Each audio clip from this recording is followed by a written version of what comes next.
Bendiciones con todos. Tema 69. Las verdades de la palabra de Dios. Seguimos hablando del libro de Génesis y hoy vamos a hablar Dios ordena la construcción del arca, la parte 2. Y leemos Génesis capítulo 6, versículos 15 y 16 que dice: Y de esta manera la harás: 300 codos de longitud del arca, de 50 codos su anchura y de 30 codos su altura. Una ventana harás al arca y la acabarás a 1 codo de elevación por la parte de arriba, y pondrás la puerta del arca a su lado y le harás piso bajo, segundo y tercero.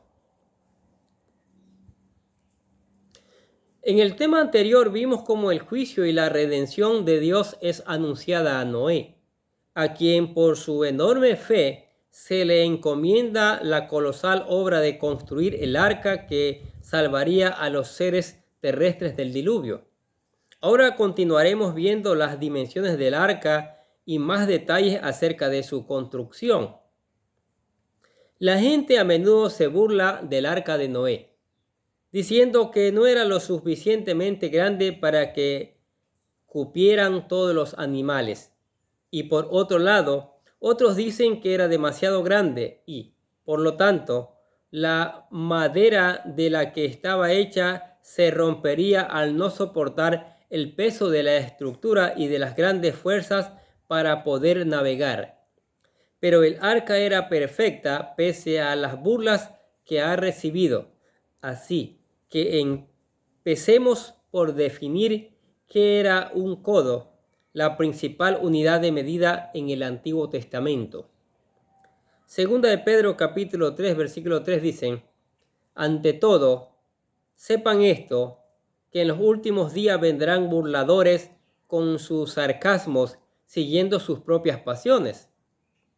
Isaías capítulo 28 versículo 22 dice: Por tanto, no os burléis ahora, para que no se aprieten más vuestras ataduras, porque consumación y destrucción sobre toda la tierra he oído delante del Dios de los ejércitos. Ahora, 300 codos la longitud del arca. El codo es la longitud de medida desde el codo de una persona hasta la punta del dedo mediano de la mano.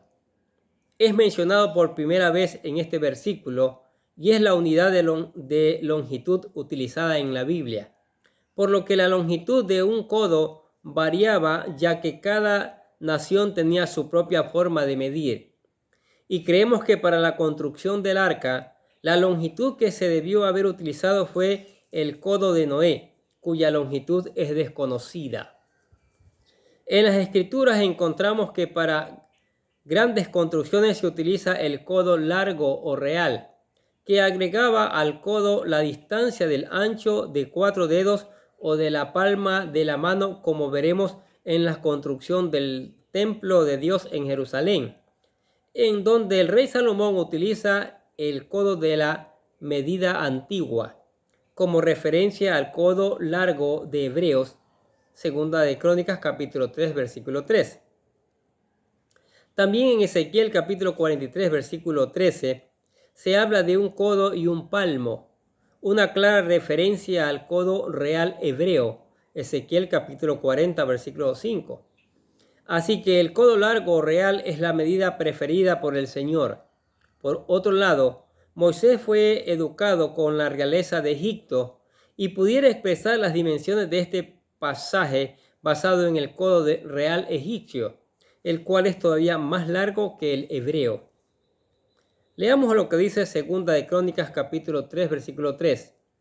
Estas son las dimensiones que Salomón dio a los cimientos del templo en medida antigua: 30 metros de largo por 10 de ancho. Y Ezequiel capítulo 43 versículo 13 dicen: Estas son las medidas del altar en codos, cada codo real de 1 codo y un palmo menor. La base, 1 codo real, 52.5 centímetros, y el ancho, codo real, su reborde en la orilla por todo alrededor, 1 palmo, 26 centímetros. y esta será su altura, dice. Ahora, tradicionalmente en los comentarios se ha utilizado el codo común de 45.7 centímetros para calcular las dimensiones del arca, que serían de 137 metros de largo, 22.9 metros de ancho y 13.7 metros de alto. Pero si utilizamos el codo real hebreo, serían 51.8 centímetros. Las dimensiones del arca serían 155.4 metros de largo, 25.9 metros de ancho y 15.54 metros de alto. Independientemente del codo que haya utilizado, el tamaño del arca era gigantesco, al punto de que no se construyeron barcos tan grandes sino hasta fines de los 1800, cuando los barcos se empezaron a construir de metal. Estas dimensiones son muy convincentes por dos razones. Primero, las proporciones del arca son tan estables que son las mismas que se utilizan incluso hoy en día para los barcos de carga. Segundo, las dimensiones del arca son las más grandes posibles con las que se puede hacer una embarcación con madera. Salmo 19, versículo 7 dice: la ley del Señor es perfecta, que convierte el alma o que restaura el alma. El testimonio del Señor es seguro, que hace sabio al sencillo. Un grupo de investigadores coreanos hicieron un estudio en 1992 en el Centro Coreano de Investigación de Embarcaciones de Clase Mundial para investigar el comportamiento del arca en 3 parámetros: su comodidad en el mar, la resistencia del casco y la estabilidad, resistencia al volcarse.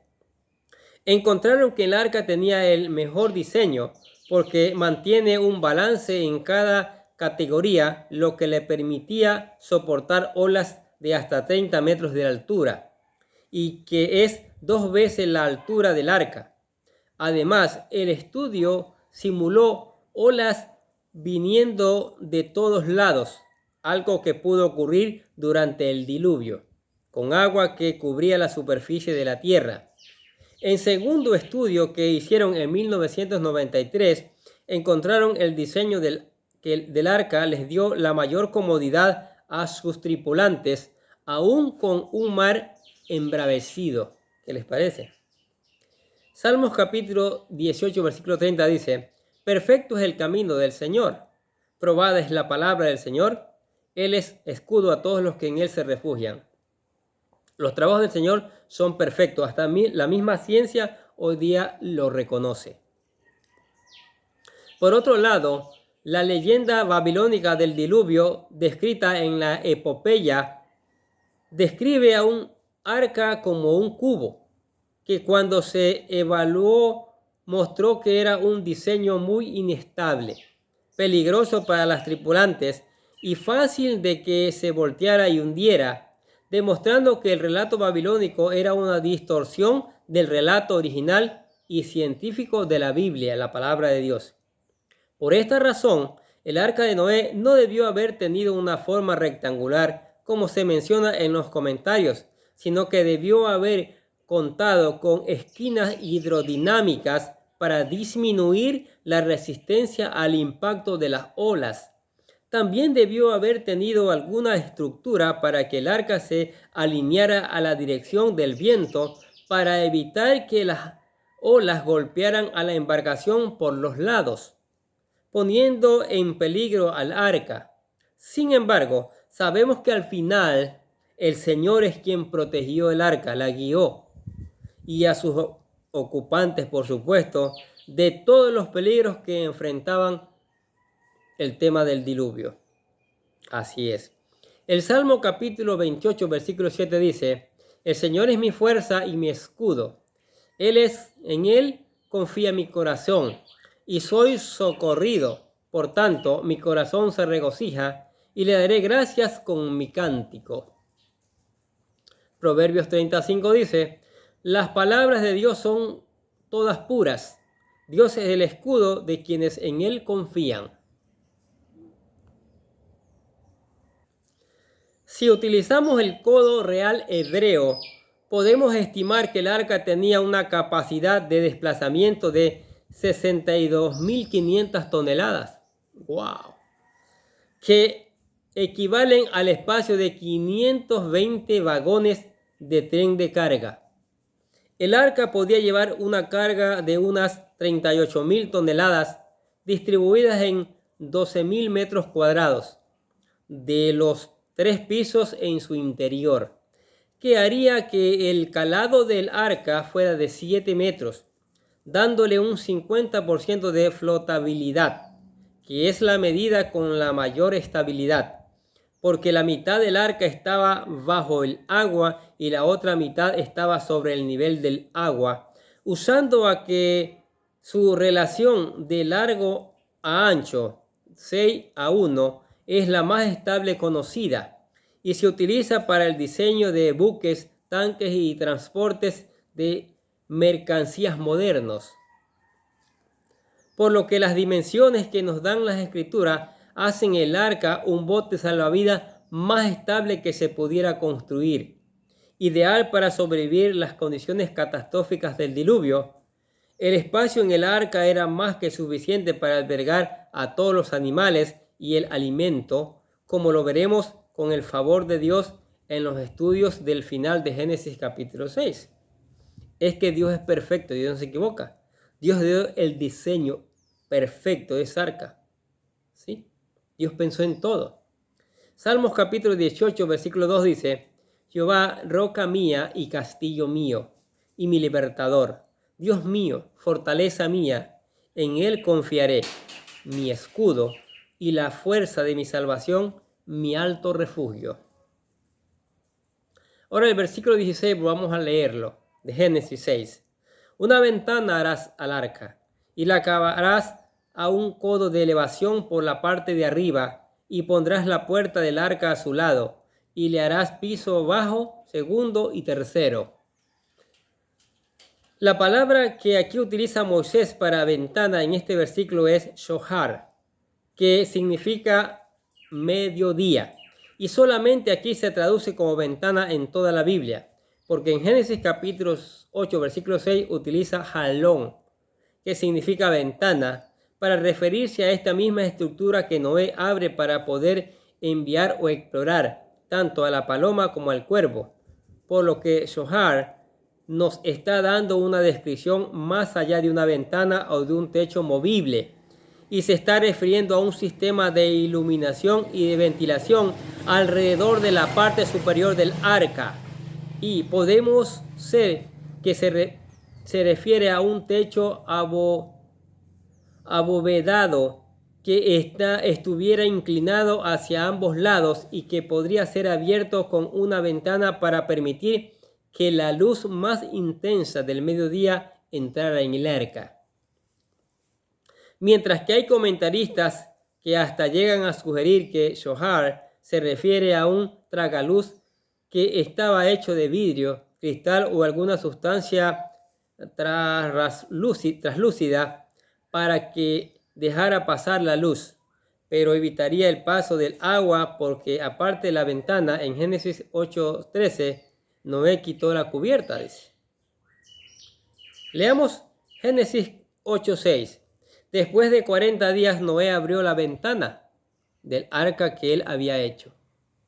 Y Génesis 8:13 dice: y aconteció que en el año 601 de Noé, en el mes primero, el día primero del mes, se secaron las aguas sobre la tierra. Entonces Noé quitó la cubierta del arca y vio que la superficie de la tierra estaba seca. Si vemos que la raíz de shohar, descubrimos que es la misma raíz que el de yishar, que significa aceite fresco. El aceite provee la luz cuando se utiliza en una lámpara y sirve para ungir las cosas que son separadas para el Señor.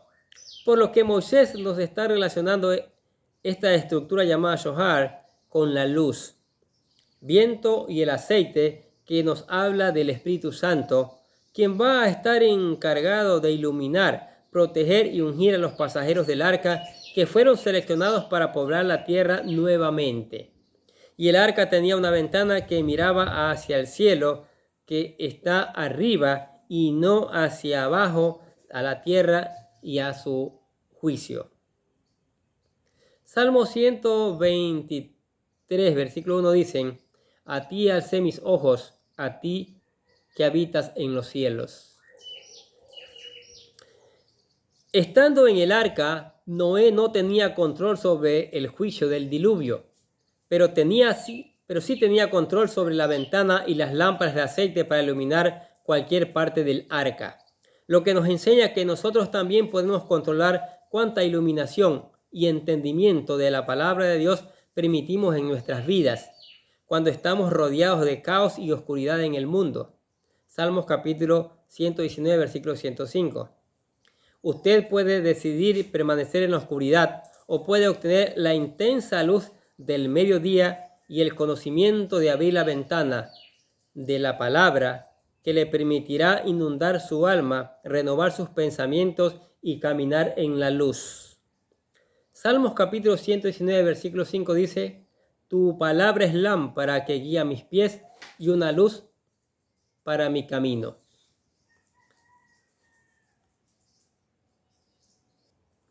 Ahora, la frase "y la acabarás a un codo de elevación por la parte de arriba", como no se sabe con exactitud qué forma tenía la shohar, hay diferentes diseños propuestos, porque si la medida de un codo se aplica a la ventana, se entendería como que esta era un espacio de un codo de alto, 51.8 centímetros, extendiendo alrededor del arca e interrumpiendo solo por los postes de soporte del techo. Si se aplica al techo, este estaría construido de manera que sobresaliera un codo de las paredes como una forma de protección a lo largo de los costados de la embarcación. También se tiene la propuesta de una ventana que estuviera a un codo de elevación arriba del techo al tercer nivel y que el techo de la ventana pudiera levantarse o abrirse por secciones a lo largo del arca para permitir la luz de mediodía, para que iluminara el interior y se ventilara al mismo tiempo. La puerta del arca a su lado. El arca solo tenía una sola entrada. No había una puerta trasera o ninguna otra puerta de emergencia. Noé y los animales entraron por esta única puerta utilizando una rampa. Génesis capítulo 7, versículo 16. Porque nosotros creemos que la puerta debió estar en la parte superior, arriba en la línea del agua, para evitar que el agua se pudiera meter en la puerta. Como ya vimos, el arca es un símbolo de Cristo desde la madera de gofer y la brea, que nos hablan de la expresión que hace Jesús en nuestros pecados. En él somos elevados por encima de las aguas del juicio del diluvio. La puerta es de suma importancia porque simboliza o apunta a nuestro Señor Jesucristo, porque Él dijo ser la puerta de salvación en la metáfora del buen pastor. Dice Juan 10:9, yo soy la puerta, si alguno entra por mí, será salvo, y entrará y saldrá y hallará pastos. Recordemos además que Dios mismo es quien cerró la puerta luego de que Noé y su familia se subieran al arca. El Señor nos da muchas oportunidades para regresar a Él. Sin embargo, hay un tiempo de límite, Isaías 55:6, después del cual se cierra la oportunidad, como la parábola de las 10 vírgenes, ya que a 5 vírgenes insensatas, quienes no tenían aceite para sus lámparas, se les cerró la puerta y se quedaron afuera. Mateo capítulo 25. Pero leamos Génesis capítulo 7, versículo 16. Los que entraron, macho y hembra de toda carne, entraron como Dios les había mandado. Después el Señor cerró la puerta detrás de Noé. Y Mateo 25, versículos 10 y 14 dicen: Mientras ellos iban a comprar, vino el novio y las que estaban preparadas entraron con él al banquete de bodas y se cerró la puerta. Después vinieron también las otras vírgenes diciendo: Señor, Señor, ábrenos. Pero él respondió: en verdad les digo que no los conozco. Valen, pues no saben ni el día ni la hora. Velen. Las escrituras hacen énfasis en que solo había una puerta en el arca. ¿Por qué? Simplemente no podemos decir que hay muchas formas de entrar en una reunión con Dios o de entrar en su reino. Jesús dijo: nadie viene al Padre sino por mí. Juan 14:6. Si Dios tuviera 5 formas de entrar a la salvación, Satanás volvería con 500 formas falsas. Para evitar esto, Dios nos dice: no quiero que nadie elija la puerta equivocada, voy a hacerlo muy simple. Solo hay una forma y es a través del Señor Jesucristo. Nadie más. Lucas capítulo 13, versículos 24 y 25 dicen: esfuércense por entrar por la puerta estrecha, porque les digo que muchos tratarán de entrar y no podrán. Después que el dueño de la casa se levante y cierre la puerta, y ustedes, estando fuera, comiencen a llamar a la puerta diciendo: Señor, ábrenos. Él respondiendo les dirá: no sé de dónde son. También dice el versículo de Génesis: le harás piso bajo, segundo y tercero. La Biblia no nos revela la distribución del arca, pero se ha propuesto que los animales pudieron ser organizados por géneros. Se piensa que el nivel superior estuvieron los aposentos de Noé y de su familia, y pudieron compartir este piso con las aves. En segundo piso pudieron estar los mamíferos y en el piso inferior los reptiles y los anfibios. Esto basado en la cantidad de luz y los requerimientos de temperatura de cada animal. Porque una solución para la ventilación dentro del arca, al tener movimiento del aire fresco, es gracias a los desechos de los animales que se pudieron almacenar en compartimentos de composta con un poco de cal en los extremos más lejanos del arca. Dado que la descomposición de la composta produce una gran cantidad de calor que ayuda a ventilar todos los gases tóxicos de estos desechos y al mismo tiempo permite el movimiento de aire fresco que circule a través del arca. Todo está plenamente diseñado. Cuando se hizo un estudio térmico de esta teoría, se encontró que el nivel superior tendría una temperatura de 26 grados, el nivel medio de 29 grados centígrados y el nivel inferior de 32 grados centígrados, que son las temperaturas ideales para los animales en cada nivel. Además que, por el diseño del arca, el tirar los desechos era muy difícil a través del zoar en el techo, y se correría el riesgo de que parte de estos desechos terminarían en las partes del techo, contaminando el arca al causar problemas sanitarios, y que esto también impediría que se pudiera colectar agua de lluvia del techo. Otro punto a considerar es que si los desechos, si se lograran tirar por la borda, el balance del peso dentro del arca cambiaría, haciéndola inestable. Entonces podemos hacer una analogía de estos 3 niveles en el arca con los 3 segmentos del cuerpo de Cristo que identifica el apóstol Juan en 1 Juan capítulo 2 versículos 13 y 14, que nos habla de, primero, niños pequeños que conocen al Padre; 2, jóvenes que son fuertes, la palabra de Dios permanece en ustedes y han vencido al maligno; y 3, padres que conocen a aquel que ha sido desde el principio, teniendo una relación íntima y profunda con Dios, que nos habla de que hay 3 niveles de madurez espiritual, pero todos a bordo navegan hacia el cielo.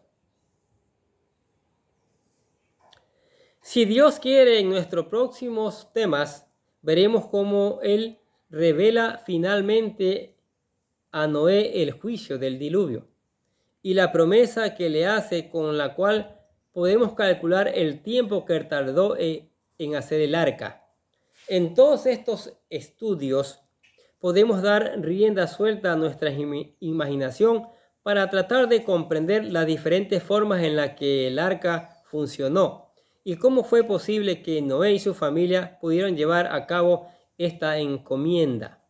Pero lo más importante es que nos mantengamos apegados a las Escrituras y que demos gracias a la fe y al asombroso trabajo de Noé, nuestro antepasado, que él realizó, llevó a cabo. Génesis capítulo 6, versículo 22 dicen: así lo hizo Noé, conforme a todo lo que Dios le había mandado. Así lo hizo. Qué cosa tan tremenda, ¿no? Tan maravillosa. El diseño de Dios perfecto. Noé obedeciendo la palabra de Dios en todo tiempo. Ahora, Jesucristo es nuestro Salvador ahora. Y el único que nos puede salvar. Ya no hay arca, ya no hay religión, ya no hay nadie. Solo el Señor Jesucristo, que entregó su vida, derramó su sangre, sufrió el oprobio. Y ahí hay que aceptarlo. Hay que invitarlo al corazón para hacerlo ser un verdadero hijo de Dios y comenzar a caminar hacia la vida eterna. Por eso nosotros, como en cada video, le ponemos lo que llamamos la oración de fe. La oración de fe es aquella oración que nos permite aceptar a Jesucristo para convertirnos en verdaderos hijos de Dios. Busque ser un hijo de Dios, repítalo. Hoy es el día de salvación. Dice: querido Dios, sé que soy un pecador y que nada de lo que hago puede hacerme ganar el cielo o la vida eterna. Creo que Jesucristo murió por mí, derramando su sangre para lavar todos mis pecados para ser redimido, y que se levantó de la tumba al tercer día. Ahora mismo lo recibo como mi Salvador personal, confiando solamente en Él como mi único camino al cielo. Señor Jesús, séllame y lléname con tu Espíritu Santo y escribe mi nombre en el libro de la vida para ser salvo. Y decimos: gracias, amado Padre Celestial, por regalarme la vida eterna. ¡Qué maravilloso! ¿Aceptó a Cristo? Es lo mejor que usted puede haber hecho en toda su vida. Sí.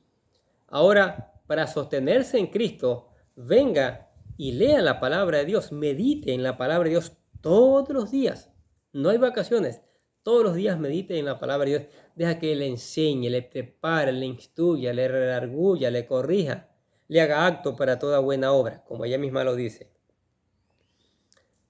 Alabe al Señor. Cántele alabanzas, porque Él es el Rey de Reyes. Nadie hace las cosas perfectas como las hace Él. Converse con Él a través de la oración. Sí, Él está en todas partes. No necesita ningún ídolo para conversar delante de Él. ¿Sí? Él es omnipresente. Converse, haga peticiones y Él le va a responder. Ténganlo por seguro que Él le va a responder. No se olvide de predicar esta palabra a otros también. Otros necesitan conocer estas maravillosas verdades. Y le contamos que hay espacio para usted y su familia. Sí, en la iglesia. Venga a la iglesia, que juntos seguiremos aprendiendo estas maravillosas verdades. Amén. Oremos. Padre, gracias por tu palabra, Señor. Maravillosa. Tu palabra fiel y digna. Tu palabra que nos enseña.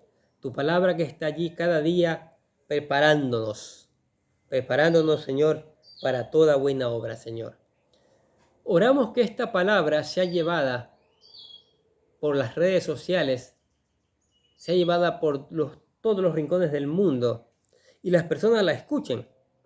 Y el Espíritu Santo haga que ese escuchar se ponga en práctica y esa puesta en práctica traiga convertidos, hijos e hijas que glorifiquen y honren tu nombre, Señor.